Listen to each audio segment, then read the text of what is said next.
Bonjour. Dans cette vidéo, on va corriger l'exercice 4 sur l'analyse, c'est-à-dire les fonctions, proposées au baccalauréat, bien sûr, 2015, pour les sciences maths A et B, session normale. Donc, l'exercice 4, il est composé de 3 parties.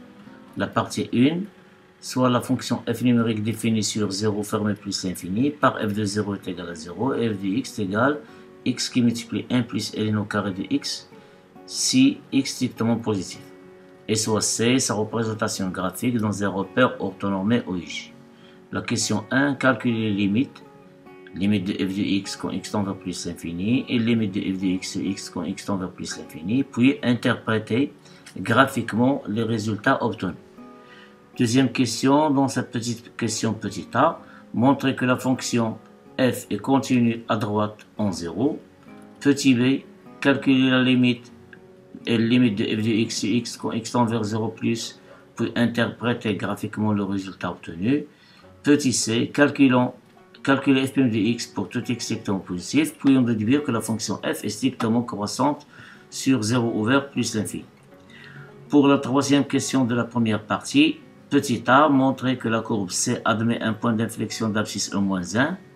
Petit b, étudier la position relative de la courbe C par rapport à la droite d'équation y égale à x. Petit c, tracer la courbe C. On prend E-1, c'est à peu près 0,4. Partie 2, on considère la suite UN définie par U0, son premier terme est égal à E-1. Et quel que soit n appartient à n, un plus 1 est égal à f de un. C'est une suite récurrente. Question 1, montrer par récurrence que quel que soit n dans n, un est supérieur est égal à E-1 inférieur strictement à 1. Petit 2, montrer que la suite un, n supérieur est égal à 0 est strictement croissante, puis on déduire qu'elle est convergente. Petit 3, on pose limite de un quand n tend vers plus l'infini est égal à L. Question petit a, montrer que elle est compris largement entre E-1 et 1. Et la dernière question de la première partie, de la deuxième partie, pardon, déterminer la valeur de L. La partie 3 est la dernière. Soit grand F, la fonction numérique définie sur 0 fermé pardon, plus l'infini, par f de x égale l'intégrale de 1 à x f de t dt. Petit a, montrer que la fonction grand H qui est x peut correspondre moins 1 quart x carré plus 1 demi x carré ln de x est une fonction primitive de la fonction petit h qui à x peut correspondre x ln de x sur l'intervalle ouvert 0 plus infini. Petit b, montrer que quel que soit x strictement positif, l'intégrale de 1 à x t ln au carré de t dt est égal à x carré sur 2 ln au carré de x moins 100 de 1 x t ln de t dt. Petit c, on déduit que quel que soit x strictement positif, grand f de x est égal à moins 3 quarts plus 3 quarts x carré moins 1 demi x carré ln de x plus 1 demi x carré ln au carré de x. La question 2 est la dernière. La question petit a, on déduit que la fonction grand f est continue sur l'intervalle 0 plus infini. La question petit b, calculer la limite de f de x quand x tend vers 0 plus, puis on déduire la valeur de l'intégrale 0,1 f de t dt. Alors je m'arrête là pour donner une remarque sur les questions proposées dans la question 2. Alors ici, on déduire, l'élève, lorsqu'il va lire, on déduire que la fonction grand f est continue sur l'intervalle 0 plus l'infini. Bien sûr, il va utiliser la question petit c, c'est-à-dire il va utiliser l'expression de grand f de x. Lorsqu'il va utiliser la question grand f de x, c'est une somme des fonctions. Ça se voit trivialement que ce sont des fonctions continues sur 0 ouvert plus l'infini. Donc, pour montrer qu'elle est continue sur 0 fermé plus l'infini, il doit montrer qu'elle est continue à droite de 0. Donc, forcément, il doit passer par la limite. Il va calculer la limite. Mais la valeur de f0, on ne le connaît pas. Et dans la question B, on lui demande de calculer la limite de f de x quand x tend vers 0 plus. Donc, s'il va le calculer ici, pourquoi on doit poser la question de calcul de limite dans la question suivante. Puis on déduire la valeur de l'intégrale. L'intervalle, c'est f de 0. C'est somme de 0 à 1 f de t de t, c'est f de 0. Donc, la question elle est ambiguë pour les élèves. Pour moi, c'est mon point de vue, il est mal placé ici. Je crois qu'il fallait dire ici en question, c'est où les 1 ici, ou les 2 directement, étudier la continuité de la fonction grand F sur 0 plus l'infini, directement en utilisant la fonction définie par un intégral, une intégrale somme de 1 à x f de t dt. Donc on regarde ici f de 0, je m'excuse, c'est pas 0 c'est ici, f de 0 ici c'est somme de 1 à 0, et somme de 1 à 0 ici c'est son opposé, donc il faut faire attention. Je crois que pas mal d'élèves ne peuvent pas ici répondre correctement, ou bien ils vont mélanger entre les deux questions. Parce que la question la dernière, calculer les limites de f de x quand x tend vers 0 plus, s'il l'utilise ici, pourquoi il est donné ici, donc je crois, donc c'est mon point de vue. Donc dans la correction que j'ai faite, j'ai étudié ici, pour répondre à cette question, j'ai étudié la continuité de cette fonction directement à partir de là, et j'ai affirmé qu'il est continu sur 0 plus l'infini pour que je puisse ici dire, puisqu'il est continu sur 0 plus l'infini, donc il est continu à droite de 0, donc limite de f de x quand x tend vers 0 plus, c'est grand f de 0, et grand f de 0 c'est somme de 1 à 0. Et ici, on va utiliser encore une fois maintenant la déduction ici. La limite de grand f de x, on peut le calculer ici, qui va nous donner la valeur moins 3 quarts. Donc, on a f de 0, c'est moins 3 quarts. Donc, la simple remarque que j'ai fait de la partie 3. À tout de suite pour voir la correction ensemble. Ala barakatillah. On commence par la première partie de l'exercice numéro 4. On a f de x égale x qui multiplie 1 plus ln au carré de x lorsque x est le temps positif, et f de 0 est égal à 0. Donc, la question numéro 1, calcule limite de f de x lorsque x tend vers plus l'infini, limite de f de x sur x quand x tend vers plus l'infini, puis donnons une interprétation graphique des résultats obtenus. Tout d'abord, on a limite de x quand x tend vers plus l'infini, c'est plus l'infini, c'est une fonction monome.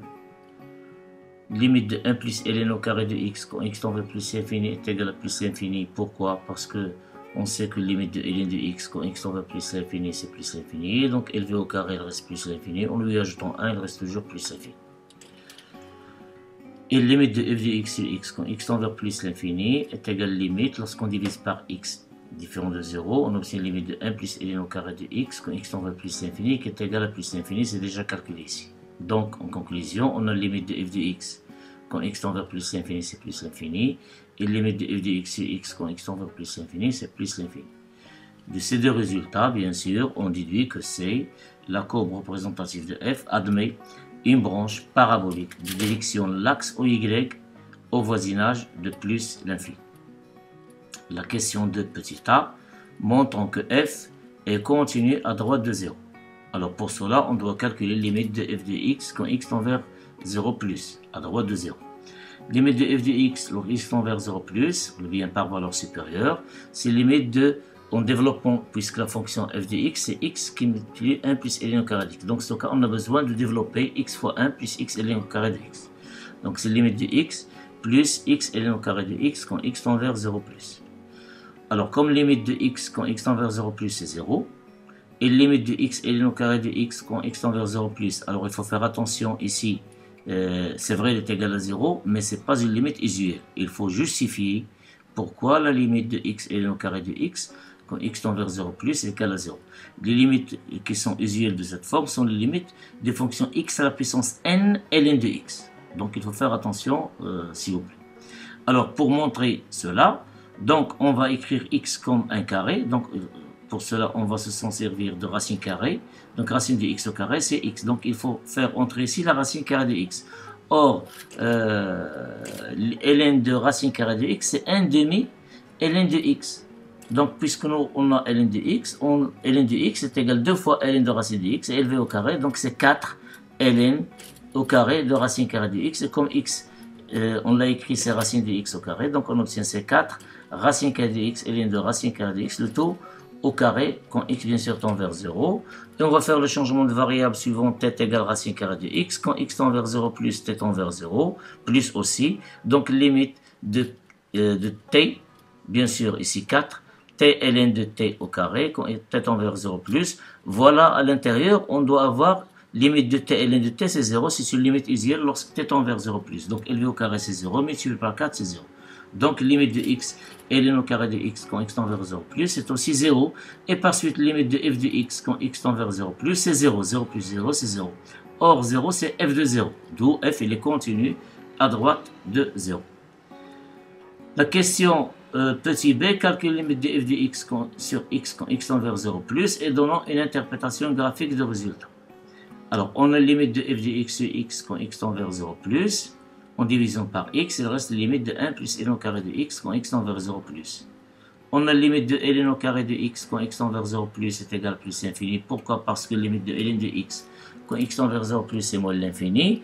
Donc on va avoir plus l'infini plus 1, c'est plus l'infini. Alors ici, on s'arrête un petit moment. Et il y a pas mal d'élèves qui confondent ce résultat, l'interprétation graphique de ce résultat, en utilisant les tangentes et les demi-tangentes. Ok, je m'excuse, en utilisant les branches paraboliques, etc. Les branches infinies. Or, les branches paraboliques, branches infinies, ça se travaille au voisinage de l'infini. Au voisinage de l'infini, c'est pas au voisinage d'un point.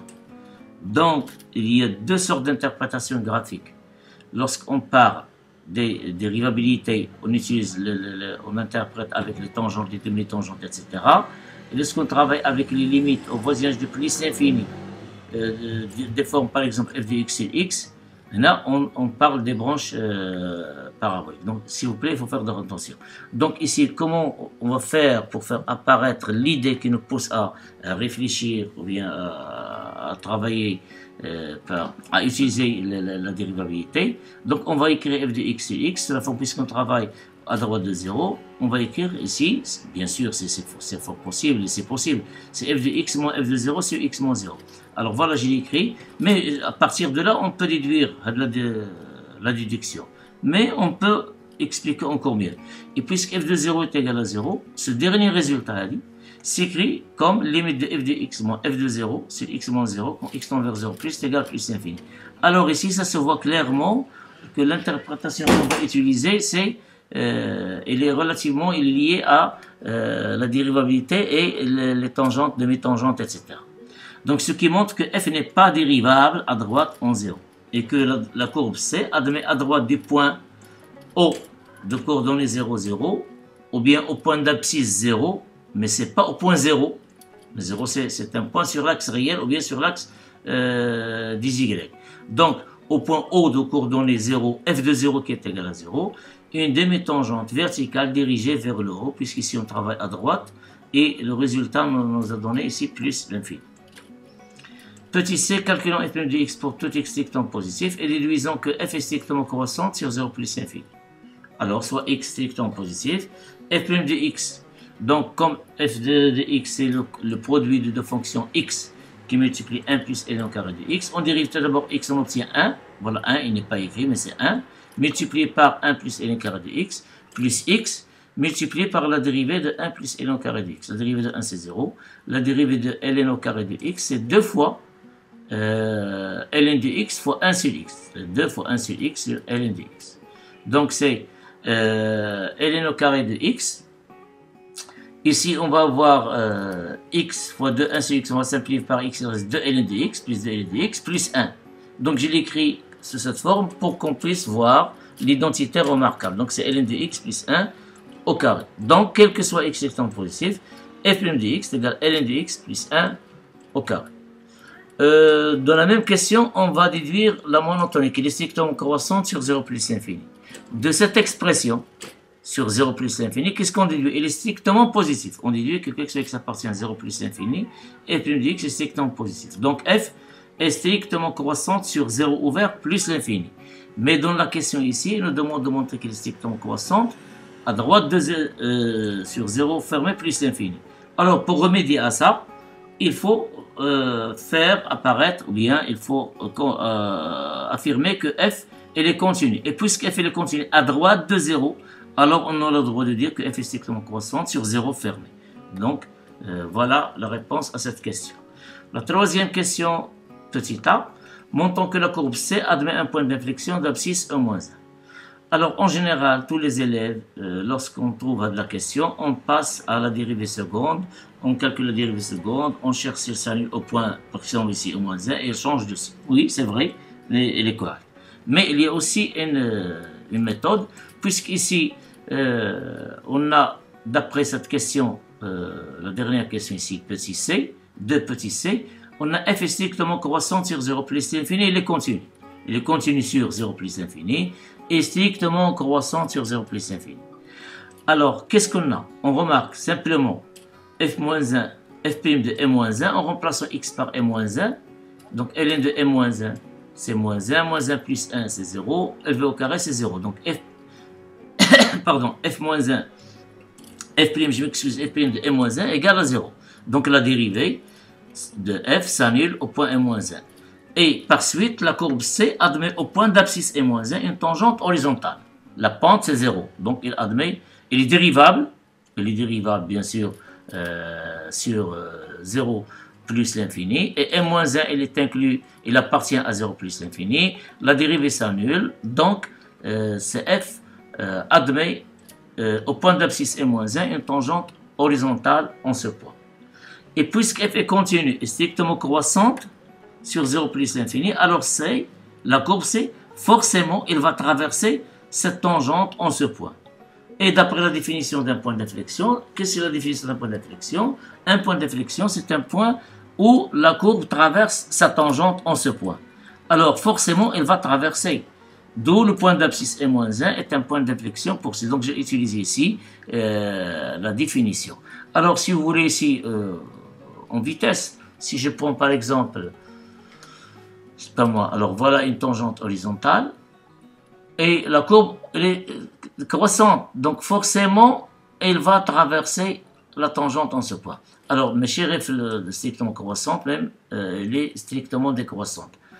Alors, une autre remarque, on peut voir un point d'inflexion à partir du tableau de variation de f. Dans le cas, lorsqu'on a par exemple f', il s'annule en un point A, il ne change pas de signe, ou bien plus plus, ou bien moins moins. F' s'annule en A, et ne changeant pas de signe. S'annule, on change pas. Ici, il s'annule, on ne change pas de signe, puisque f, bien sûr, f continue, il est strictement décroissant, donc forcément, elle va traverser la tangente qui est ici horizontale. De même chose, c'est le cas d'Yann, elle est strictement croissante, elle est continue, il y a une tangente horizontale au point d'abscisse A, donc forcément la courbe va traverser la tangente, et par suite il y a un point d'inflexion ici, donc c'est une occasion de voir une réponse comme celle-là, c'est-à-dire qu'on utilise uniquement nos connaissances, nos savoirs du cours. Petit b, étudions la position de C par rapport à la droite delta d'équation y est égale à x. Pour cela, il faut étudier le signe de f de x moins l'équation de y qui est x sur 0 plus l'infini. Soit x appartenant à 0 plus l'infini, on a f de x moins x égale x ln au carré de x qui est supérieur ou égal à 0. Position f de 0 à des cas particuliers. Déjà, on a f de 0 est égal à 0. C'est déjà donné dans l'énoncé, dans la définition de la fonction f. F de 0 est égal à 0. De plus, on a f de 1, il est aussi égal à 1. Et pour x en général appartenant à 0 plus l'infini, on a f de x moins x est égal à x ln au carré de x. Il est supérieur ou égal à 0. En quelque sorte, il est égal à 0 pour x est égal à 1. Il est strictement positif si x appartient à 0, 1 ouvert, union 1 plus l'infini. Donc, qu'est-ce qu'on conclut de cela? Que la courbe C est au-dessus de la droite sur 0, 1, union 1 plus l'infini, et la courbe C et la droite delta se rencontrent au point 0, 0 et le point 1, 1. La question petit c, représentation graphique de f. Voilà la représentation graphique de f. J'utilise souvent GeoGebra pour faire mes représentations graphiques. Voilà notre courbe, elle est strictement croissante. Il n'est pas dérivable à droite de 0. Il y a une tangente, une demi-tangente verticale dirigée vers le haut. La voici. On a déjà répondu à cette question, on a interprété ce résultat. En plus, on a la dérivée sans nulle au point m-1,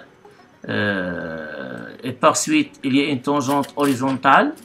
L'image de m-1, c'est à peu près 0,74.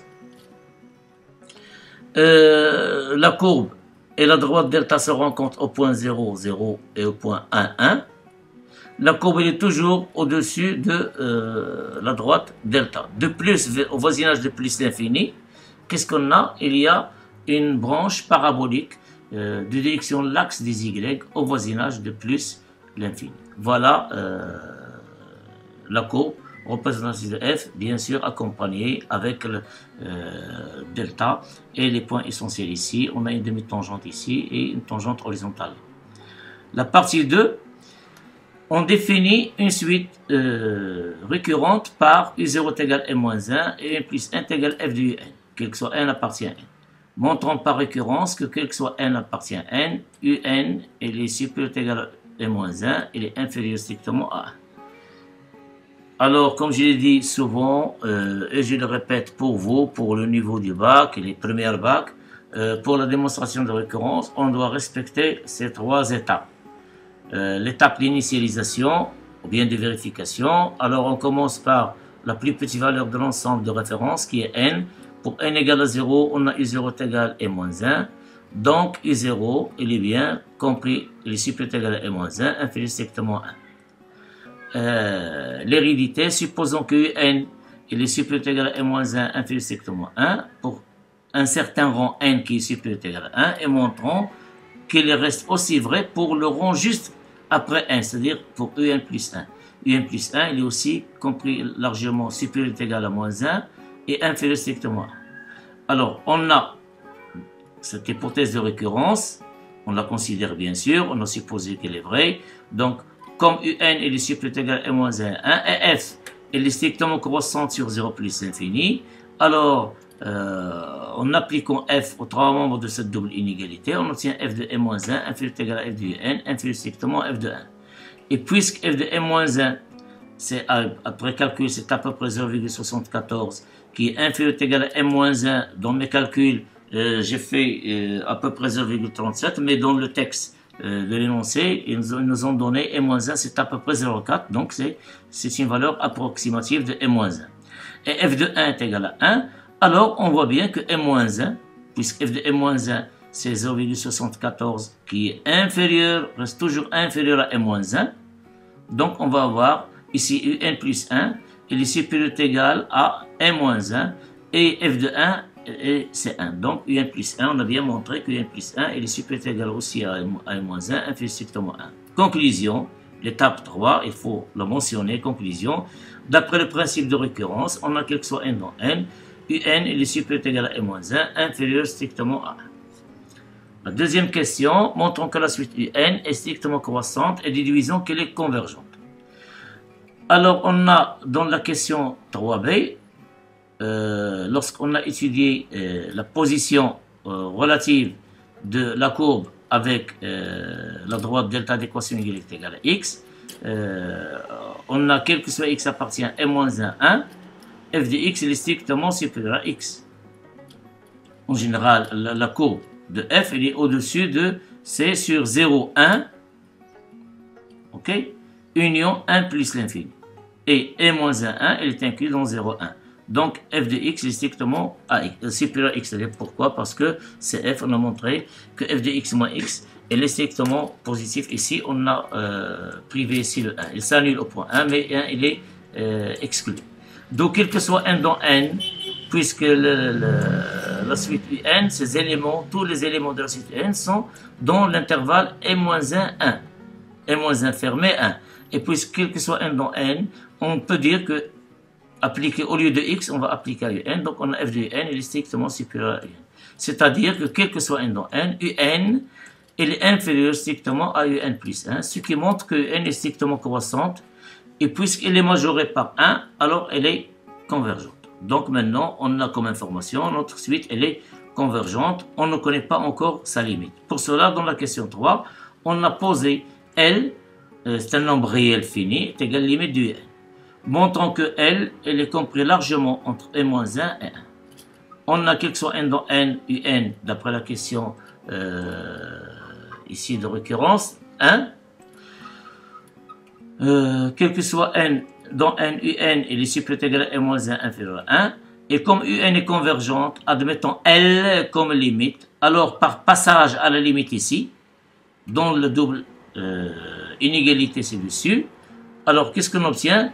L, elle sera compris largement entre n-1 et 1. Ici, 1, c'est une valeur qui n'est pas prise par les termes de n, mais elle peut être une limite lorsqu'on passe à la limite, en fait, entre n vers plus l'infini. Donc, on obtient L par passage à la limite.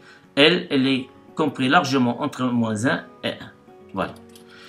Petit b, déterminons maintenant la valeur de L. Alors, pour déterminer la valeur de L, puisqu'on a ici, c'est une autre suite, ici une suite récurrente, posons l'intervalle n-1, 1 est égal à i, on récapitule tout le travail qu'on a fait ici. On a U0 appartient à i, elle est donnée par les hypothèses de l'exercice. U0 appartient à i. U1 plus 1 est égal à f du n. C'est la définition de la suite récurrente. Pour n appartient à n. On a f, il est continu sur n-1. Il est continu sur 0 plus infini, en particulier sur i.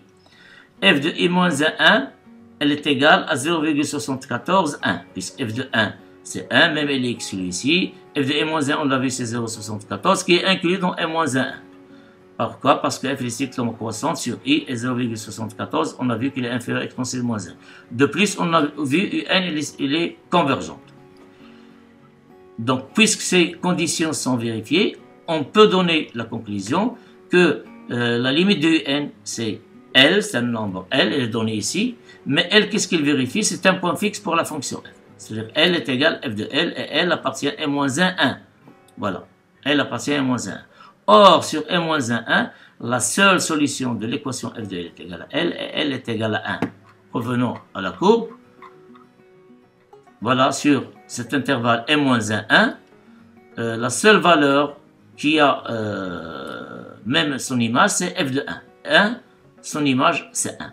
Mais par contre, tous les termes ici, strictement entre moins 1 et 1, ils n'ont pas, ce ne sont pas des points fixes. Le seul point fixe qui existe ici, c'est 1. Donc, notre limite L, notre valeur de L, c'est 1. Et par suite, on peut dire que limite de UN est égale à 1. Maintenant, pour la troisième partie, on a une fonction définie par une intégrale. Grand f de x égale somme de 1 à x, f de t de t. Quel que soit x appartient à 0 fermé plus l'infini.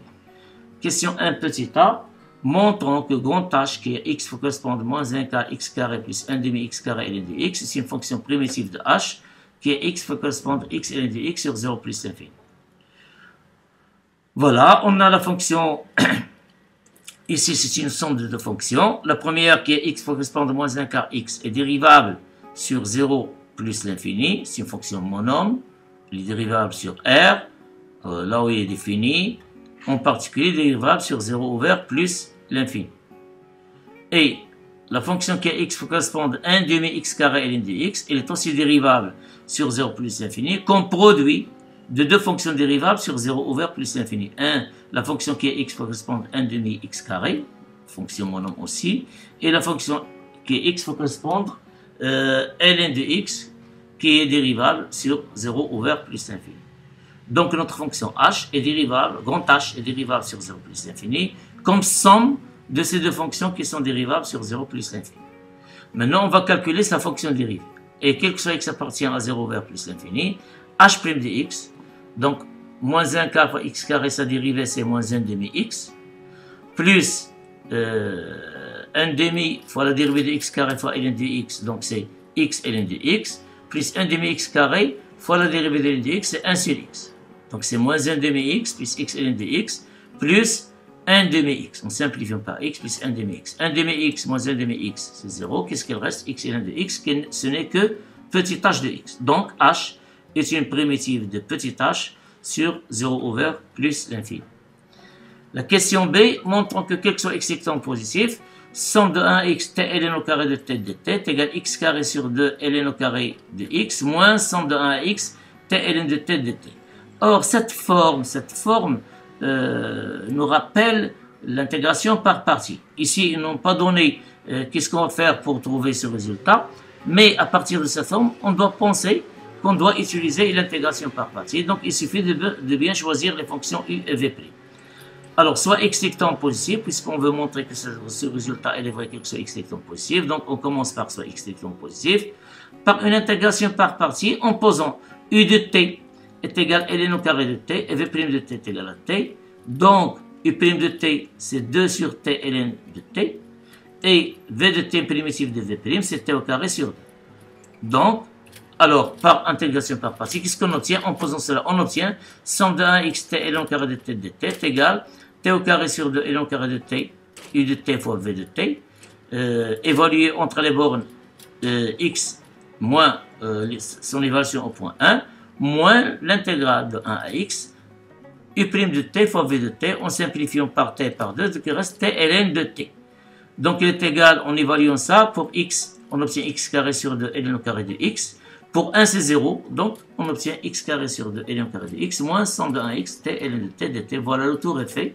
Donc, on a, quel que soit x étant positif, puisqu'on a fixé x étant positif, donc quel que soit x étant positif, somme de 1x, t ln au carré de t dt est égal à x carré sur 2 ln au carré de x, moins somme de 1x, t ln de t dt. La question petit c, déduisons que quel que soit x strictement positif, alors je dis une chose, je l'oublie, soit x, je m'excuse, soit x strictement positif, on ne pas l'oublier. Déduisons quel que soit x strictement positif, donc f de x est également 3 quarts plus 3x, 3 quarts x carré moins x carré sur 2 ln de x plus x carré sur 2 ln au carré de x. D'après la question 1a, on déduit, 1a, c'est-à-dire on a montré que la fonction 1 moins 1 quart t carré plus 1 demi t au carré ln t, c'est une primitive de la fonction qui a t correspond t ln de t. Donc on déduit que somme de 1x, t ln de t, on calcule cette intégrale en connaissant ici la primitive, une primitive de t ln de t, c'est celle-là. Donc en l'évaluant avec une différence au point x et 1, on obtient pour x c'est moins 1 quart x carré plus 1 demi x carré ln de x. Et pour x égale à 1, on va voir ici c'est 0. Et le reste ici, c'est moins 1 quart, avec le moins, c'est plus 1 quart. Et en utilisant le résultat de la question précédente, on déduit que pour x strictement positif, somme de 1 à x, t ln au carré de t, est égal à x carré sur 2 ln au carré de x, moins l'intégrale. Donc, l'intégrale, c'est, voilà sa valeur, en fonction de x. Donc, moins l'intégrale, on obtient c'est plus 1 quart x carré, moins 1 demi x carré ln de x, moins 1 quart. Et par suite, pour tout x strictement positif, f de x, c'est quoi f de x? C'est somme de 1 à x f de t de t, qui est égal à somme de 1 à x, en remplaçant f de t par sa valeur, c'est t, qui multiplie 1 plus ln au carré de t de t, est égal à somme de 1 à x, t multiplié par 1 plus t ln au carré de t de t, et par bilinéarité de l'intégrale, on obtient cette somme de 1 à x t de t, plus somme de 1 à x t ln au carré de t de t. Or, une primitive de la fonction t, c'est t au carré sur 2. Donc, cette intégrale, il vaut t au carré sur 2 évaluée comme différence le point x et point moins 1. Cette intégrale, c'est déjà calculé, c'est x carré sur 2 ln au carré de x plus 1 quart x carré moins 1 demi x carré ln de x moins 1 quart. Ce calcul nous donne x carré sur 2 moins 1 demi plus de la valeur, et en réaménageant les termes de telle façon de faire apparaître la forme qui est demandée. On commence par les termes constants qui ne contiennent x, on a moins 1 demi moins 1 quart, puis par x carré, c'est x carré sur 2 plus 1 quart x carré, 1 quart x carré, moins x carré sur 2 ln carré de x, plus, pardon, il y a un signe moins ici. Je m'excuse, pardon. Voilà, j'ai commencé, je m'excuse, c'est ça. C'est x carré ln, c'est x carré sur 2 ln au carré de x, moins 1 demi, la voici, moins 1 demi x carré sur 2 ln de x. Et par suite, quel que soit x, la conclusion, quel que soit x strictement positif, f de x est égal moins 3 quarts, plus 3 quarts x carré, moins x carré sur 2 ln de x, plus x carré sur 2 ln au carré de x. Voilà, la remarque comme lorsque j'ai lu l'énoncé de l'exercice. Disons que la fonction f est continue sur 0 plus infini. Alors, on a la fonction f intégrande, c'est t la fonction k t correspond t 1 plus ln au carré de t, elle est continue sur 0 plus l'infini, comme produit de deux fonctions continues sur 0 plus l'infini. Celle-là, elle est continue sur fonction monome, continue sur R, en particulier sur 0 plus l'infini, mais 1 plus ln au carré de t, c'est une fonction qui est continue sur 0 ouvert plus l'infini. Pourquoi? Parce que la fonction ln de t, elle est continue sur 0 plus l'infini ouvert. Son carré aussi, en lui ajoutant 1, elle reste aussi. Donc, ces deux fonctions sont continues sur 0 plus l'infini. Et par suite, notre fonction f, elle est continue sur 0 plus l'infini comme produit de ces deux fonctions. Voilà, elle est continue sur 0 ouvert plus l'infini. De plus, d'après la question 1 de A, on a montré que f est continue à droite de 0. Donc, elle est continue sur 0 plus l'infini. Donc, notre fonction intégrante, elle est continue sur 0 plus l'infini. Et comme 1 appartient à 0 plus l'infini, alors on peut énoncer directement que la fonction grand f, qui est x correspond à 1 sur xf de t dt, est continue sur son domaine de définition qui est 0 plus l'infini. De plus, c'est la fonction primitive de f qui s'annule au point 1.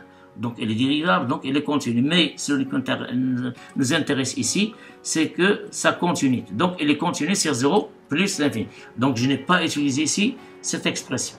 Et si je veux utiliser cette expression, je dois c'est une fonction somme des fonctions continues sur 0 ouvert plus l'infini, et je vais chercher sa continuité à droite, c'est-à-dire je vais chercher la limite de f de x quand x tend vers 0 plus, par cette fonction qui est égale à moins 3 quarts. Or, on ne connaît pas f de 0, d'autant plus dans la question suivante B, il nous demande de calculer la limite de... Donc, j'ai vu ici qu'il y a l'ambigu. Maintenant, on a montré que grand f, il est continu sur 0 plus l'infini. Calculons la limite de f de x quand x tend vers 0 plus ici, et divisons la valeur de somme de 0 à 1 f de t dt.